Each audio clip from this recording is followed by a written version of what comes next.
Hello there, and welcome to the InRetroSpect show. My name is Peter Willington, and I'm going to be your host as Sam Turner faffs about. He's on, are we calling it sabbatical, Chris Darby? Yeah, I think he's on like a work holiday, so sabbatical, yeah. Yeah, it's a sabbatical. Tom Percival, what would you call this absence? I'm going to say it like it is. It's laziness. That's what it is. You know, that's plain and simple. He's being lazy. He's off playing with his new PlayStation 4 because he doesn't want to play with us. Absolutely disgusting. Dan Frost, would you throw a podcast under the bus just to go and play on your PlayStation 4? Absolutely not. I think it's an utter disgrace. Absolutely disgusting.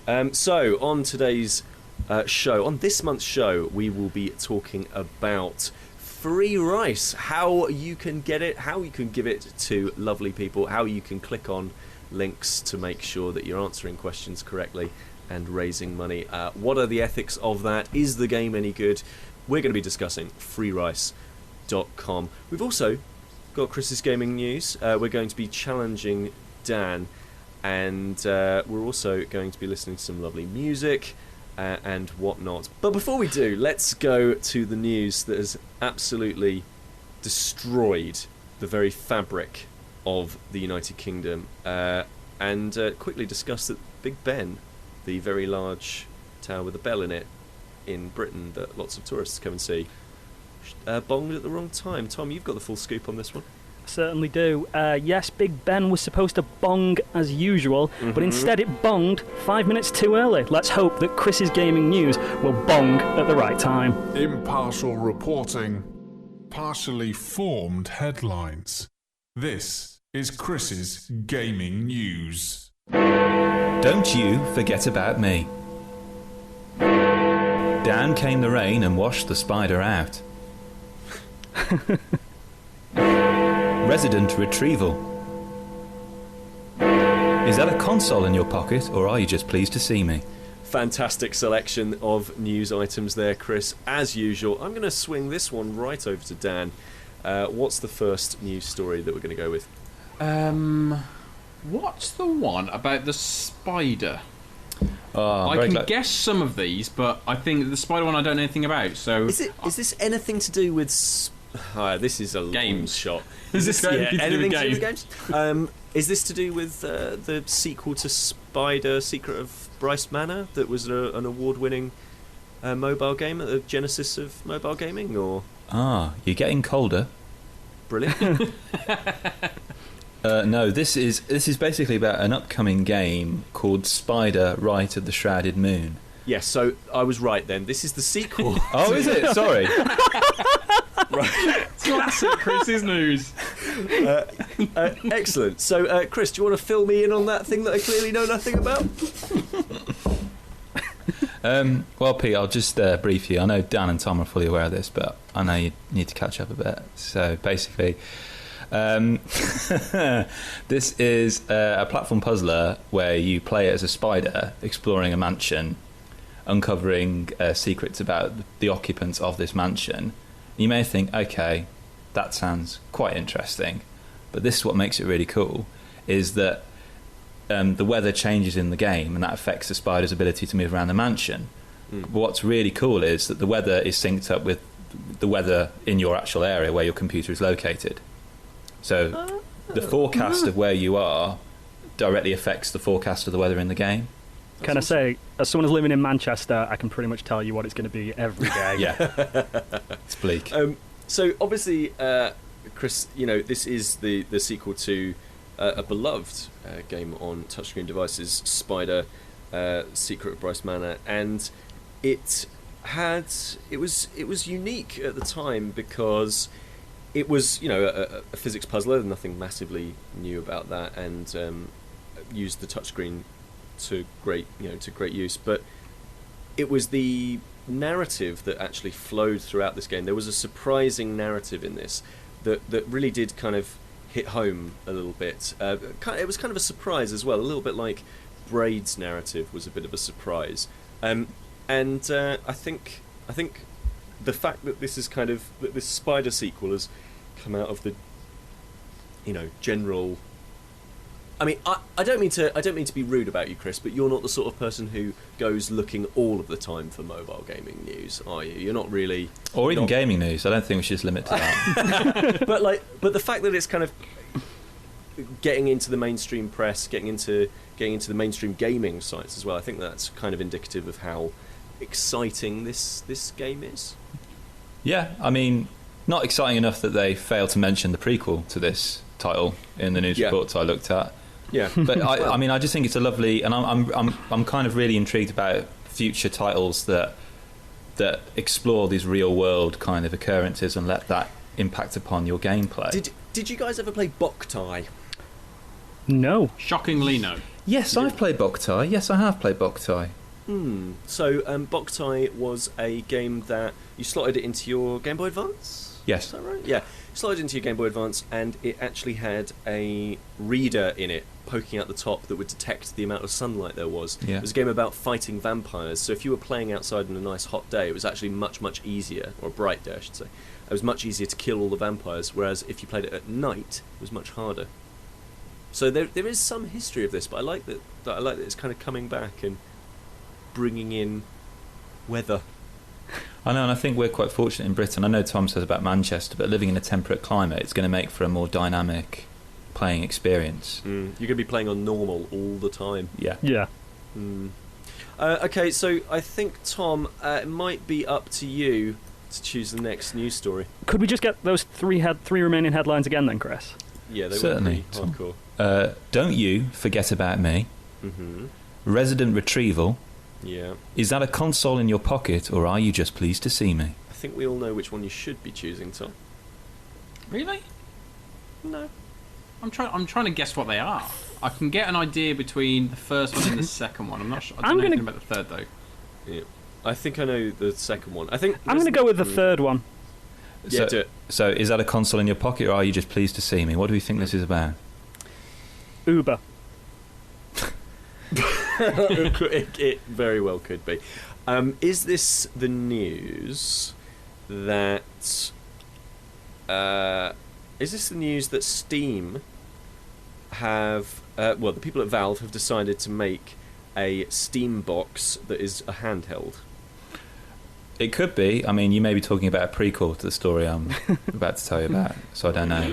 This is the story of a gentleman called Christopher Caldwell. He's age 36, and the article in question talks about how, an item of trousers, a particular kind of trousers called hammer pants, the trousers MC Hammer wears. Quality. Yeah, brilliant. Yeah, I'm wearing them now. Yeah. Very capacious, very roomy. And this gentleman in question at a Walmart decided to secrete a PlayStation 4 console in these trousers, in addition to all the peripherals that go with it, and to try and steal it, to sneak it out of a store. Oh, I thought he maybe had like a thing. I was excited. I thought I knew this one. There was a guy who converted a GameCube into a handheld console the other day, and I was like, oh, I bet that's what it is. But a man in parachute pants stealing a PS4. Was it actually MC Hammer? Are times that hard? No, a guy in Florida, Christopher Caldwell. No. Not besmirching the iconic trouser wear of the aforementioned rapper MC Hammer. What does MC stand for? Master of Chorus, is it? Yes. I guess yes. There we are. You're more street than. I'm very much down You're with the clearly the kids. most street of us all. You're incredibly street. I'm actually curious to know. I think story number 2, Resident Retrieval. That'll be that Resident Evil 2 is getting an official remake now as well. Tick. And story 1. Don't you forget about me. Is this something around Wii U or something like that? Because you emphasised the U when you said, "Don't you forget about me." Is it's something to do with Nintendo with me at the end, surely? No.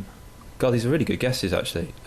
It's basically Are we creating better stories for your headline? yeah. Basically, that's all that seems to happen. I've noticed this the past few months. Basically, I always regret when I open my mouth and say, "What do you think the story is?" Because you just give me you basically write a better news story than that actually has happened, which is a worrying state of affairs to be in. Spit it out, Chris. What is it? This is a statistic that 92% of gamers that completed this survey said that they own at least one video game disc that they no longer play. So That's This is- not. this is such a radio. news story as just a thing. This is radio, so no one can describe Pete's face right now. It's the funniest thing I've ever seen. I thought they may have heard the slap of his hand to his forehead. There's just a look disgust. of utter dejection and It's sorrow. just. Well, do you know what though, Chris? Pretty good gaming news there. I would give that one a solid 7. And we'll move on now to talk Percent. about 7%. We'll move on now to talk about Game of the Month, which is Free Rice.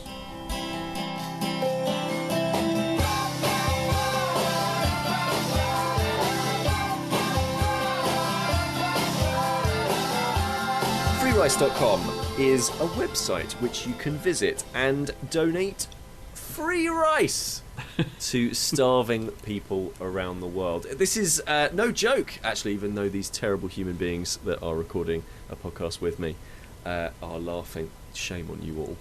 Free Rice is a part of the World Food Programme, World Food Organisation, I want to say. And the idea is that you are set a question. So, for example, a vocabulary question. And as the question is set to you, an advert, a web advert, is loaded into the page that you're on. And you then answer the question about vocabulary. So you might get a question like, what is a synonym of shield? And then the answers might be rabbit, defence, carrot, and bolognese. All of them good Obviously, answers. all of them great answers, but the right answer, of course, would be defence. Oh no, sorry. Can I just point out that Pete then subconsciously went rabbit, Yep. carrot, bolognese, taco. Yeah. He's thinking about taco, isn't it? Taco. I'll tell you what, I can understand now why Marvel's Agents of S.H.I.E.L.D. has not been the most critically acclaimed television show. Yeah, it needs more adorable. More parmesan. rabbits. Yeah, more parmesan. So you get, and then if you get the question right, the question moves on, and it loads another advert. Now, the reason that I'm mentioning these adverts, because of course we've played browser games here on InRetroSpect before, and we know about how adverts work and so forth. But the reason that they're important in Free Rice is that every single time that you get an impression, you make an impression on that advert. That's advertising speak for when a user is shown in an advert on a website. Every single time, the money raised from that impression goes to purchasing, you guessed it, grains of rice. You get 10 grains of rice for every correct answer. Now, the reason that that specifically you need correct answers is that it shows the advertisers that there is a real human being there looking at those adverts. That's kind of the payoff for FreeRice.com. That's the deal that they've made with advertisers. So they're getting a certain amount of advertising dollar, and the solution is obviously that advertisers get to advertise to people. 10 grains of rice for every impression. So it's a very simple game, very straightforward game, but a game with a message, a game with a charity angle. We set up our own FreeRice.com group. You can still find it. You can go and search for the InRetroSpect group on FreeRice.com. We did okay. We'll talk about who was the most prolific rice giver. Don't be going onto the internet now to go and add more, you cheeky things. I saw that move there, Dan. But let's talk very quickly. Chris, I'm going to come to you first on this one. Was the game itself, was the actual trivia of Free Rice, was it a fun experience? No, I didn't like it. It puts you in a very, because you talked about the ethics earlier, it puts you in a very interesting place, I suppose emotionally really, when you're playing this game, because it's addictive, but it's addictive for a kind of more moralistic reason. I found myself wanting to carry on because I could see my rice bowl, because it's visualised on the graphic on the right side. You can visualise your increase in rice, and you want to kind of click more and more, and I look down and I see the tables and I see what everyone else has done. I think, I want to do better. And suddenly kind of charity becomes a kind of XP or currency, which I think is really interesting, that gamification of charity. But in terms of stripping that away, without that more moralistic sentiment or incentive, mechanically, I didn't enjoy it at all. It's important to note that this wasn't trying to be a big, bombastic, AAA quality title. it's not trying to do that. And obviously, are we all in agreement on this one? I think by and large, I certainly am. I think by and large we probably are, right? The only thing I would say, I think it's not really much of a game. However, there is a number of different areas of questions you can answer, whether it's trivia or, as you kind of said, one of the main ones. I think the default one that it opens up with is the synonyms. There was at least part of me that did enjoy the synonyms question, because there was an element of discovery and learning and discovering new words and actually seeing, I don't really know what this word is. What is the synonym of it? Obviously, with the ethics of it comes in. I find myself just like, there's not a challenge. If I don't know the answer, I don't want to say, guess what the closest thing is. I want to go online and find the answer and then come back and say, that's the right answer. Here's some more grains of rice. So is that good for a trivia game then? For an educational game? Let's take away the ethics just for a moment and let's talk about the game itself. If this was a trivia game, if this was, say, an educational trivia game where you are learning about how... Let's stick with vocabulary on this occasion. And you are learning about synonyms and you are expanding your vocabulary. Is this good at doing that? Is this well presented, Tom? It's a difficult one. I don't actually think... I didn't enjoy the game either, I'm going to be completely honest. No, I actually don't think it's particularly educational. I see what Dan's saying, and I do agree that sometimes you think, oh, I always thought that was a synonym of that word. But these are some very, very obscure words. I mean, sometimes as well, I questioned whether they actually were synonyms, because when you said before, for example, like shield is a synonym for defense, that would be a better example of like sometimes quite...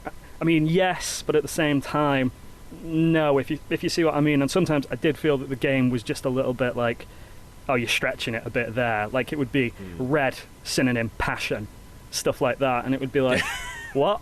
Yeah, I can totally see that as well. I think that I think that the trivia itself is okay. It's not brilliant. If this was a pure trivia game, I'd kind of be a little bit disappointed with that. Well, I think it's also important to note that you can choose a range of different categories, so they're not all text-based. Like, for example, the one that actually interested me was the art one, where you get given a series of paintings and you'd have to guess the artist. And I was quite surprised, actually, about how I kind of misjudged, and I was really interested in learning about, different artists and their work, trying to you could start to kind of develop an understanding of the different patterns and different styles that was synonymous with a particular artist, say, and that really interested me.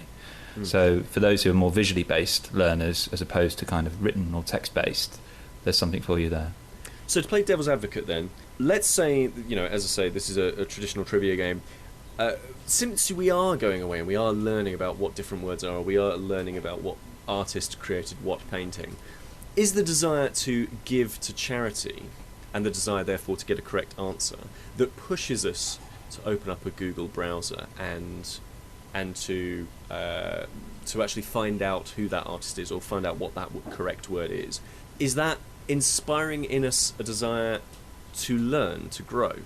I didn't find it did. I wanted the most rice. Going to be completely honest. Right, okay. Chris spoke before about the gamification of charity, and I completely at times forgot.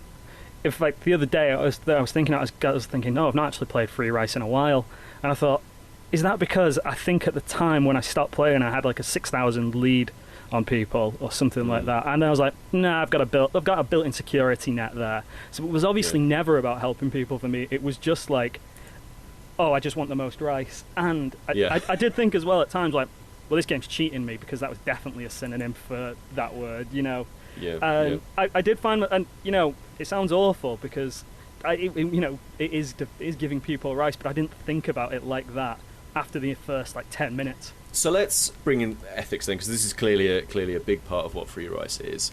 So Sam, who can't join us this evening, he wanted to send in his thoughts on the game, and basically he kind of said that the game is a bit meh, but there's a wonderful quote from him. Tom, what was it? Just give them the rice.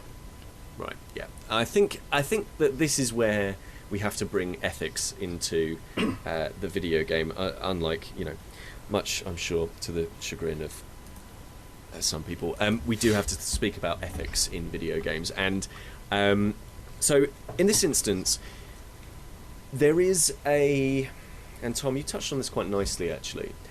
There is the rice becomes experience. The rice becomes a one-upmanship on everybody else, and the game really quickly funnels you into working in groups, to being a part of a group. So we have the InRetroSpect group, and in fact we've got some wonderful people. We've actually had listeners and so forth join the group as well. We've had Alex Gull, we've had David Lockhart, we've had Jufon UK. These people have joined our group, and they've decided to commit to it and to kind of compete, I would say, with us. And the grains become this sort of badge of honour, I would say. The reality of what those grains of rice actually mean, which, let's not kid anybody, life and death for some people, which we are playing this game in the West, this very civil, nice life that we have. We are playing a game and we are one-upping one another to get higher on leaderboards, and not really even thinking that at the same time we are helping to feed some of the very poorest people in the world. Now, this is my question to the group. Does the fact that we have divorced this angle of charity from the game, does that matter? I think it does matter, and I think the reason is the fact of this isn't a game that says, here are some questions, answer your questions, one up each other. Oh, and by the way, we're gonna, for every correct answer, we're gonna give 10 grains of rice. That's not what the game does. What the game does, it says, we want to give rice to people, but you have to answer questions in order to do that. That's your headline of this is the free rice. The headline isn't trivia game with a charitable donation at the end. Agreed. And that is why the fact that we are divorcing it from that is important, because the game is built around that. That is the purpose of the game. The purpose of the game isn't to answer questions. The purpose is to raise donations and the charitable nature of it. That's the purpose of the game. And for the fact that because of the way it's constructed, that we do not associate it, after playing the game, we're not associating necessarily the charity with it, we just go automatically into your standard gamification. That is a problem for me. And I think it is a problem with trying to gamify charity. And I don't think there's many ways around that. It's a very delicate kind of situation, because if you think about it, what we're doing is we're clicking. If you boil it down to the mechanics, we're merely clicking a mouse to donate rice. All we're giving essentially is our time, and time, yes, particularly in Western society, civilization, time is as much a commodity as currency. It is the currency of the 21st century is time. It is the currency of modernism, essentially. To give time is kind of the biggest donation. It's not the potential RSI you're going to get in your fingers clicking on your mouse. So, like, I was trying to think of other examples where they've gone for this kind of symbiotic relationship, because they could have just said, if you keep clicking this mouse on this web page, you'll be giving rice. They could have said that, but no, they've chosen to add a trivia element to it. Well, so the trivia element acts as the ability for the game to distinguish, for the website to distinguish between bot and real human being, because advertisers are not interested in advertising to bots, because obviously they don't buy anything, but they are interested in advertising to human beings. So this trivia element essentially works as one of those recapture things that you get on websites. So there is a genuine mechanical need for this. But one thing what made me think about, like, similarly how we can use our hardware as gamers for good use, was something you introduced me to, Pete, years ago, the Folding at Home project on the PS3, where you basically donate a part of your processing power on your PS3. Everyone would do it throughout the world, and it would help researchers do lots of number crunching to help with looking at way proteins are folded to help with possible cures for cancer, Parkinson's disease, Alzheimer's, that kind of thing. And you wouldn't do anything, you just have it working in the background, but you're giving something, you're contributing to something in some respect. You're just a small part of this kind of huge kind of gestalt entity, really. And I'm trying to think if there are any other examples that we can think of where, without realising it, we're actually doing something. There's plenty. There's Skiing Yeti Mountain. There was the Hunger Site, which was a popular website back in the day. There is, I mean, Angry Birds. Rovio did a whole bunch of stuff with their Angry Birds stuff. There's a large history of the internet and games helping out charity, games for good, essentially. There is a long experience of that, but specifically the question that I'm interested in is: does it matter that we aren't seeing it as necessarily as a charitable thing, that we are competing with one another simply because we want to compete with one another, not because we want to help the world? Tom? Without going too much into it and the whole, breakdown of altruism, do you ever really do something strictly, selflessly, or do you do it for yourself and the reward of saying, I earned 400 kg of rice for a village somewhere?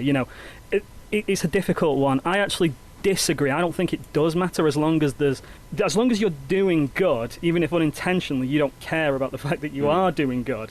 Then I can happily sit on my phone for 45 minutes playing threes.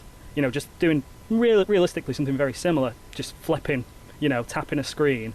I've spent hours doing that. I've now spent hours doing, answering trivia questions to earn rice. It makes very little difference in my head, but we can't argue that the net gain of one of those things is a more positive thing for the world than... You see, I'm in complete agreement with you on this one. I find it very difficult to reconcile people who on Twitter say things like, for every retweet this gets, I'll donate $1. I think that's holding something hostage. And you do feel in that situation, we'll just give the money to the charity. But in this situation, this rice wouldn't be around if we weren't around. If we weren't performing this action, this would simply not happen. We simply would not donate this amount of food, whatever this amount of food actually is. Dan, to come to your point, I think where you're coming from is you want charitable actions to be done for the sake of charity, right? Like that's ultimately it's a reduction of your point, but it is ultimately your point. But I know for a fact that I've thrown money into a bucket that is being run by some children's charity or I don't know, some British Heart Foundation or whatever it is. I've chucked money into a bucket just to have somebody leave me alone, and that is a charitable action, and yet a very direct charitable action, and yet the entire fibre of my being was just get out of my face with your very loud bucket. So I think that was it a window cleaner? Yeah. But so I don't know whether or not I'm in totally am in two minds about this one. This is why I have to raise this question, because I'm kind of asking you guys to help me make my ethical mind up on this one. Because on the one hand, yes, it kind of sucks that we're sat here in this incredible... I mean, I went out for dinner tonight. Like, I left half the food on the plate. Later on this evening, maybe I'll have some gatto. All of these lovely things. And I'm sat here, Brave New World. A brave new world. I'm sat here clicking on things, scoffing a donut while answering questions, not really understanding the ramifications of what it is that I'm doing and the help that I'm giving. But ultimately, I don't know whether or not the people that this is feeding, I don't know whether or not they give a toss, because they're just happy they're fed. I was just going to say, they're not sat there thinking, God, I hope Peter Willington keeps clicking. They have no idea. People are just happy to get rice. And did you actually work out how much rice we actually earn? Yes, I did. Now, this is... So let's talk about, first of all, some heroes. Let's talk about heroes. Tom, you've managed to raise... You were absolutely the best on this one. 8,200 grains of rice. I'm in second, 4,500. A nice round figure there. It drove me absolutely mad having not a round figure. Alex Goll, 2010, he's a listener. Mr. Sam Turner, 1670. It's getting worse and worse. David Lockhart is an independent games developer, 1100. Dan Frost, 840. I'd like to also say I've been away without use of internet for a portion of the last month. For the month, yeah, okay. So just saying. Now, just to confirm, you do get 10 grains of rice for every correct answer. Now, one of the ones here, Chris. Hello. 110. Yeah. So that's 11 questions. I mean, that's so either that PhD has been bought, or you've barely played the game. Now, I'm genuinely not here to make judgments at all. I'm just there to say, well done, Tom and me, and Alex. But Pete, can I just? Yes. I've been in Brazil for the last 17 days with a charity working with kids from poor backgrounds. Literally, Well, 17. yeah, but Chris, I've been sat here clicking things on my- Did you take a bag of rice with you? I don't think a statement has ever been made where something has been thrown back in someone's face quite as hard as what that's, Chris has just done to you, Pete. That was quite painful. So, in total, we raised 18,440 grains of rice. Now that is 1,844 impressions. Now that's pretty good. I mean, in terms of numbers, that looks incredibly amazing. Just absolutely amazing. However, that's about 400 grams. It's about half a kilo of rice. That's the amount of grains there are that we've raised. So half a kilo of rice, according to Tesco, there are other shops are available. I mean, their fanciest rice, risotto rice, is £1.10 for 500 grams. So we've spent a large period of time doing 1,844 questions, 1,844 impressions, and we've raised about £1. So you do get this brilliant feeling of, oh, I'm really achieving something by playing this game. And then when you actually look at the real-term impact of it, one would probably argue that Chris's foray into foreign climes probably had more. And ironically, I had loads of rice when I was there. We've been feeding you. So although we are doing good, perhaps the amount of good that we're doing is it would have been better us served. But doing something different. This was something that I kind of thought of as I was playing the game, that giving 10 grains of rice, and I imagine the 10 grains of rice on my sitting on my hand, thinking that's barely anything. And when we put into figures like that, and you think 18,000 grains of rice, 1,800 impressions for just over £1, I just think, why is this so low? Why isn't it 100 grains of rice per question answer? Well, because let's not face facts. The work that we've done has cost the World Food Foundation £1. That's all it's cost them. Probably less because they can get the rice wholesale. Yeah. So it worked. Postage and packaging, Dan. Yeah. So I mean, in a lot of ways, this is a damning indictment of the poor state of advertising on the internet. But I would imagine that there's also other things that have to be taken into account: server costs, running the site, all that kind of thing. I don't know the actual ins and outs and all of that sort of stuff. But you're right. Perhaps there are better things that we could have done collaboratively in this way. The reason that I come to the end of this is there are other games for good that do raise money for charities that do interesting things. You know, you talked about Folding at Home. I briefly mentioned Skiing Yeti Mountain, which is an absolutely wonderful, brilliant touchscreen skiing game, which gives half of the profits that it makes to charity, which has raised a lot of money. As I say, Rovio's done a lot of really good things. There are games out there that do raise a lot of money. And one might even argue that there are games that would give more money than what we did playing Free Rice, which I don't know. I don't know what to think about that. We raised some money. That's great. We did some charity stuff. That's some nice little bit of tax exemption there for all of us. But there's no. I don't know. I don't know how to feel about at the end of it what we've actually accomplished. But I think in answer to your earlier question about this kind of schism between your mindset as a gamer and your kind of ethical or moral duty as a human being on the planet Earth, it's trying to reconcile that kind of tension between those two states. I think it's that thing, isn't it, cognitive dissonance, where you can have two opposing points of view in your head at the same time. It's why you can laugh at something that is horrible.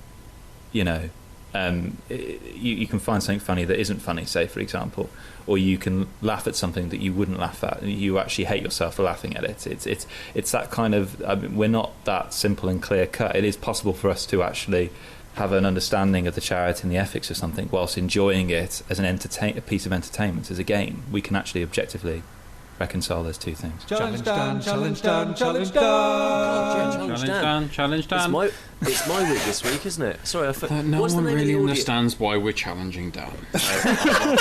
I love this. That's Dan, Dan, it's based, as I said last month, it's challenging us as a team. We've got you But back, it's not. Dan. It's only It is. challenging me. That's why it's called Challenge Okay. Dan and not challenging the whole team. Right. After we've had that rather serious debate about charity and the ethics of giving, it's time to challenge Dan. Now, I said last month, Dan, you got in. I don't want to offend you, so I'm going to use some quite vanilla words. You got your knickers in a twist a little bit about the difficulty of some of the subjects that you've been challenged upon. And do you know what? I feel like, yes, there has been a little bit of picking on you. So I decided, didn't I, last month, that I was going to pick some football-related questions for you to challenge Dan. Now, we've said that if you don't win Challenge Dan by the end of the year, that you won't be able to host the Christmas quiz, which of course is the greatest honour that any human being can be bestowed.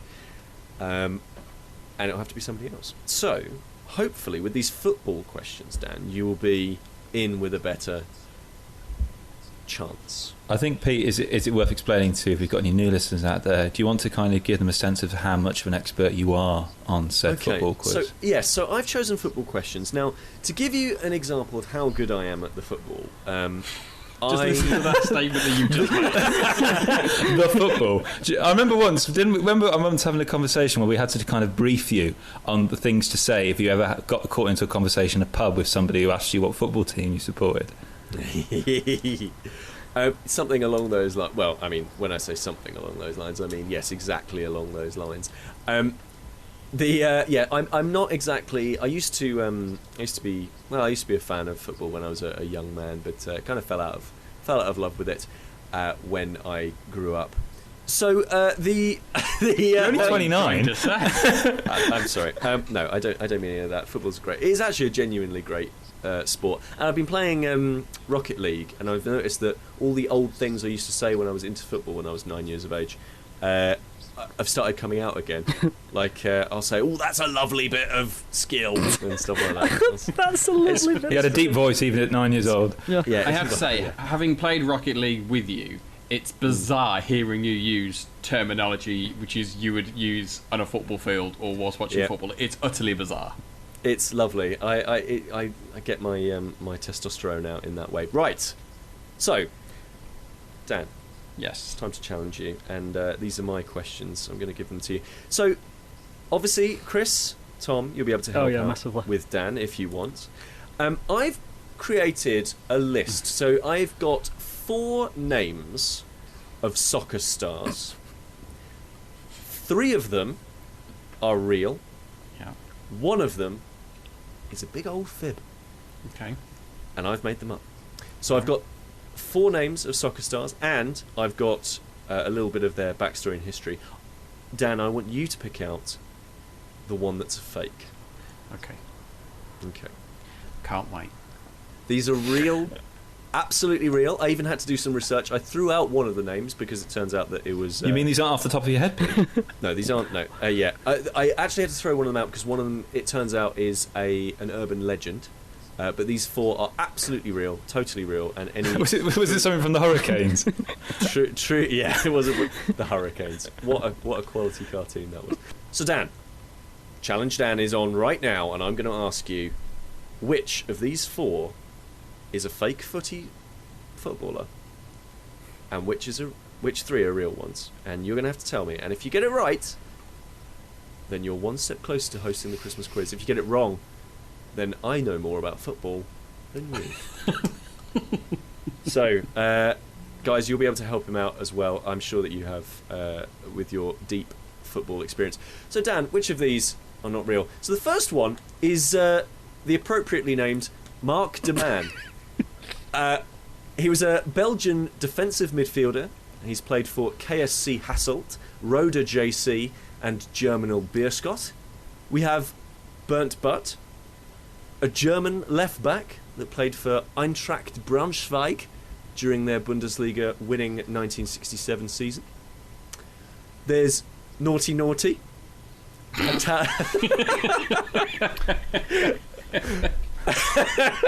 It's like Teletubbies. Who is a talented Ghanaian defender, unfortunately plagued by injuries, though talented enough to be a part of the Chelsea Academy in his time. I believe he's looking for a team at the moment. And then there's Quim. Sorry, who named these footballers? Benny Hill? His real name, Joaquim Manuel Sampaio de Silva. Quim is a Portuguese pro footballer who plays for CD Aves as a goalkeeper, but has also played for Braga and Benfica. So you've got I think it's CD Alaves. So you've got CD Aves. So you've got Mark de Man, you've got Burnt Butt, you've got Naughty Naughty, and you've got Quim. Now, Dan, one of these is a fakie, and 3 of these are real. Please feel free, Chris, Tom, to provide any insight that you can give. One problem I have with this Yes. is that if I say that I recognise the name and it turns out that you've made it up, then I look like a bit of a fool. Because there's one name there that I do recognise. Is that Deman? No. Is it? How's I that thought spelled? I recognised the man, and then How's you it said he was spelled? Belgian. How's it spelled? Man. Is it MAAN? M-A-N, as in just Oh, normal. literally Oh, just. wow. Mark de Man. My initial thoughts are Belgian. Mark de Man Mm. being the fake. Yeah. Can you imagine being Mark de Man at school? Because first of all, you'd be like, "Oh, you're a marked man," and then you'd be like, "Ha ha ha, guys," yeah, and then you just about get over it, and then you'll pick for, But, KDSC Pete, Hasselhoff. it's in And Belgium. they're like- But it wouldn't matter. It'd be in Flemish, so it probably wouldn't be as funny. True. So Yeah, but you'd have to say you've got to go Mark de Man. Ah, Yeah, exactly. So my first thought is that Mark de Man is the fake. Burnt, but it's funny, but it sounds as though it how's could that be real. spelled? How's that spelled? Berntbutt. That I does think sound like it could be real. that could be Naughty real. Naughty is amazing, and I desperately want him to be real. How's Naughty Naughty spelled? As it. Okay, so Naughty Naughty is Nortey. Okay. wow. I think Naughty Naughty is real. I think Yeah, Naughty I Naughty think is that's real, real. and I think I recognise Quim. Well, one would hope so, Dad. I think I recognise that one. To the point where I knew his name was Joaquim. Oh, So Damn. when you Okay. said that, made me think, especially myself. Obviously, I know other players called Joaquim, and so they could also perhaps have their name shortened. So it's not a foolproof plan. The fact that I recognised the name and guessed his name was Joaquim. Dan, having listened back to your many triumphs and near misses in Challenge Dan, I've realised actually what we don't do a lot of is cross-examine the backstories. We tend to go with the name. So is it worth us kind of refreshing our memory of the kind of the bios that Peter Why is? not? Let me hear what Mr. De Man was famous for. So Mark de Man is an appropriately named Belgian defensive midfielder who's played for KSC Hasselt, Roda JC, and Germinal Beerschot. Do you recognise those teams, Dan? 3 of my I recognise favourite Joe teams. Roda, not Yeah. so much the other two, but I think the other two are lower league. So I may lower league in foreign countries. Cool. I may not know. Brilliant. Roda Yeah. JC, I definitely Okay. know. Burn butt. But was a German left back, played for Eintracht Braunschweig during their Bundesliga winning 1967 season. Yeah, Bundesliga. I know the Bundesliga. Yeah, I know that team as well. I It's probably obviously Burnt Boot, isn't it, 1967. really? anyone can That is Wikipedia like Das German Boot. football team and make it up. Eintracht, well, I can tell you how to spell Eintracht Braunschweig, but I think any research is kind of frowned upon in Challenge Dan. Burnt boot. It'd probably be burnt boot, wouldn't it? Yeah. Possibly. Okay, third one. Naughty Naughty. He's a talented Ghanaian defender, unfortunately plagued by injuries. Talented enough, though, to be part of the Chelsea Academy in his time. He's currently looking for a team, according to his Wikipedia. The surname, the spelling of the surname rings a bell. but obviously that could just be a different player. Having not knowing the Chelsea youth team like I perhaps might. See, Can I just say this is my favourite challenge, Dan. Israel. Pardon? This is one of my favourite challenge Dans, I think. see, I think Just And because all four of them sound utterly implausible. What's the story behind Quim? You want to know about Joaquim Manuel Sampaio de Silva? He is known as Quim. He's a Portuguese pro footballer who plays for CD Aves as a goalkeeper, but has also played, I believe, also as a goalkeeper for Braga and Benfica. I know Benfica. I know Braga as well. So the choices are Deman, Burnt Butt, Naughty Naughty, and Quim. Yeah. Yeah, Mark Deman, Burnt Butt, Naughty Naughty, and Quim. What's Burnt Butt's first name? the sort of. Oh, fuck, I was going to make a great joke there. Explicit rating. Editing masterclass. Yeah, editing masterclass. Yeah, What is Burnt Boot's first name? Burnt. Oh bloody hell! So his last name is Butt. Yeah, Burnt Butt. For some reason, I thought there was like a hyphen. That was his surname, Burnt Butt. No, it just rolls off the tongue. Okay. These are first name, first name, last name, first name, last name, first name, last name, and then just name. Chris, who would you go for out of these jeez. journeymen of world football? I think Naughty Naughty made up.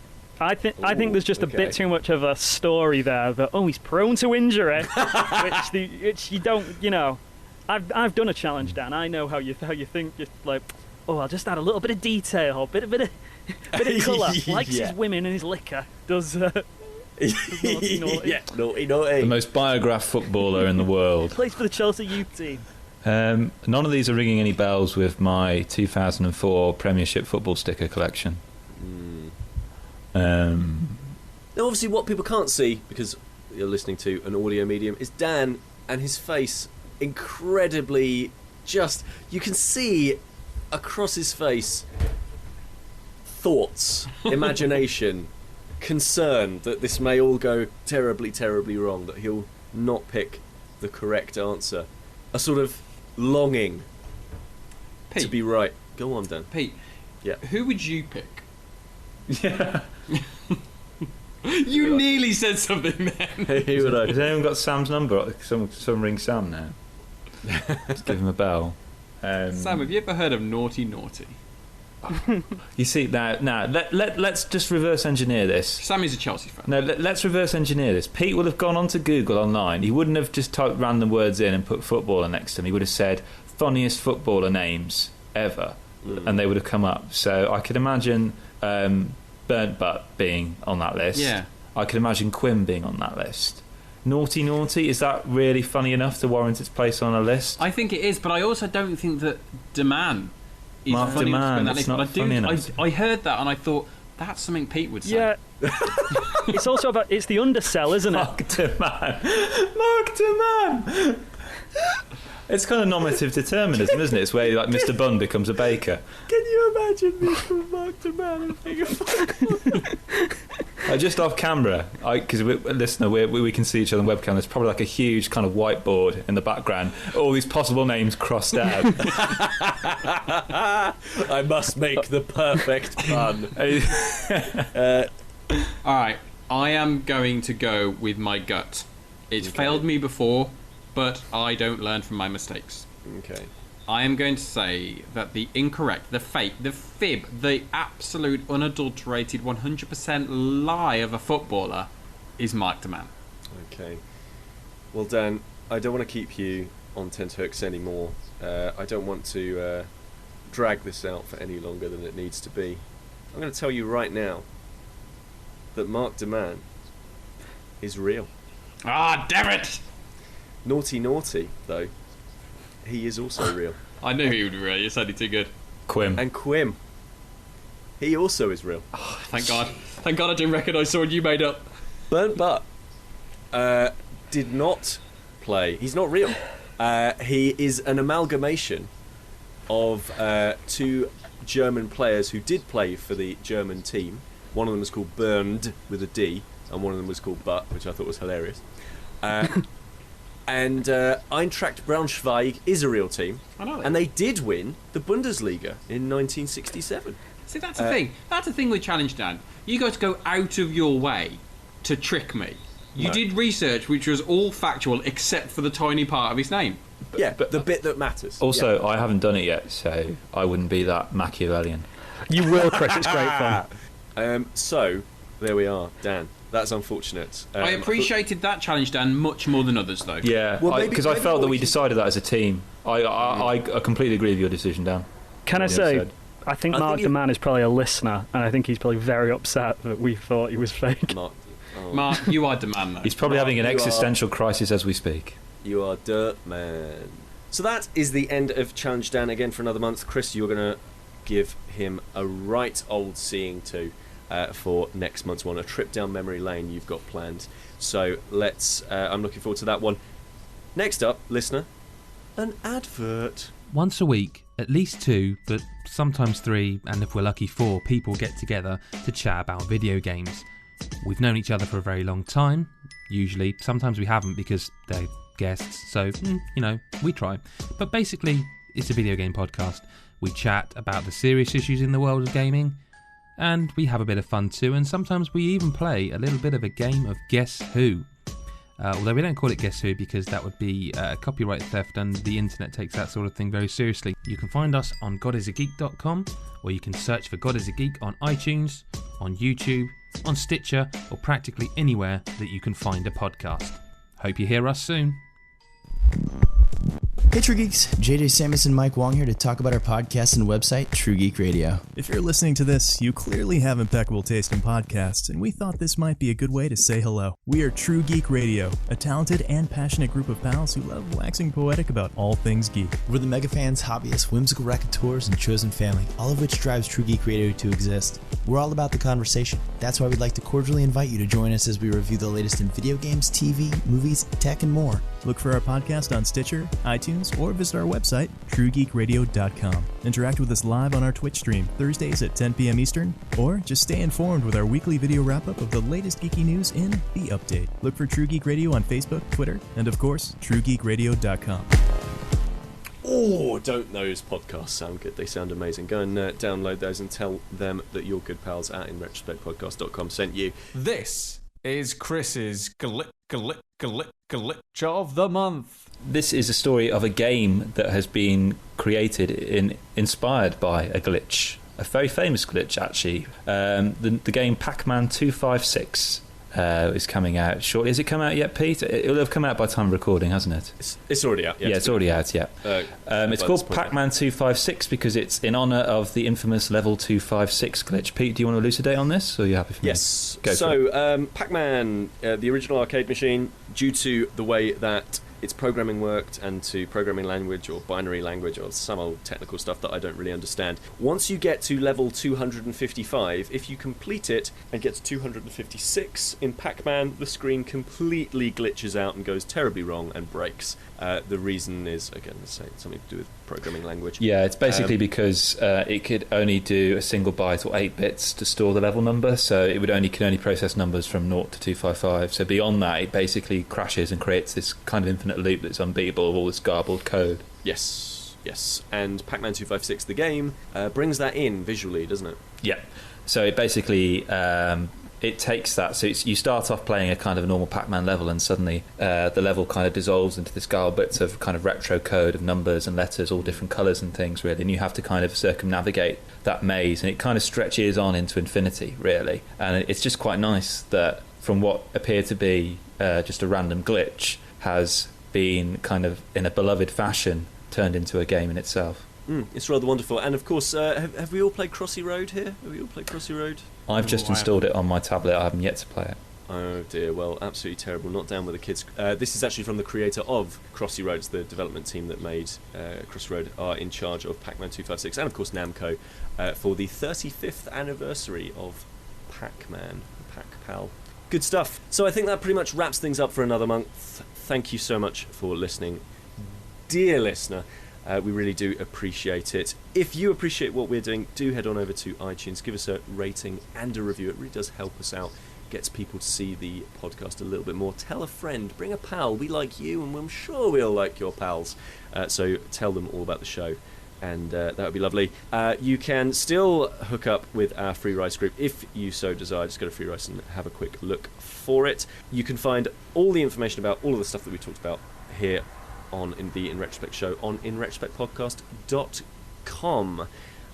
On the actual article for the podcast, you'll be able to find interesting links and so forth, and you will also be able to find a rather fantastic selection of links. What can you find on our front page? Well, you'll be able to find merchandise. You'll be able to find links through to eBay, which when you click on them and buy stuff, we get a kickback. No one's done... Actually, some people have done that. We got 4 clicks the other day.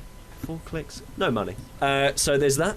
You could do that. But more importantly than any of that sort of stuff, you can find next month's game, which we will be playing. We're going to be playing it for 2 months. It's going to be one of our really big games, which we try to do. We've had a couple of small games over the last couple of months. Now we're going to go into a really big one. You can get involved and play with us if you so desire. You can play along with it over the course of a couple of months. The game, well, it's called RoboCraft.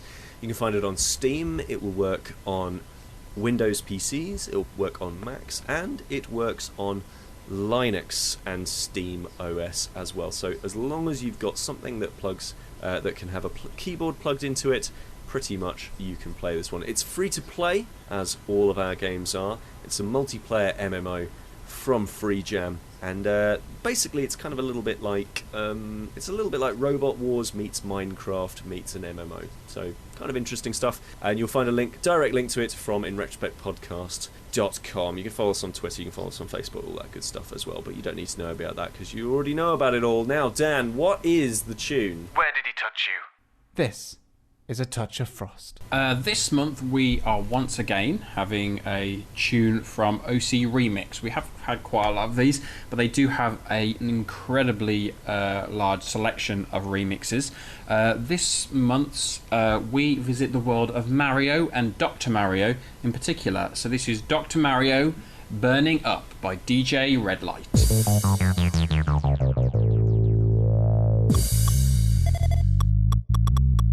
So from myself, Peter Willington, Chris Darby, Dan Frost and Tom Percival, goodbye.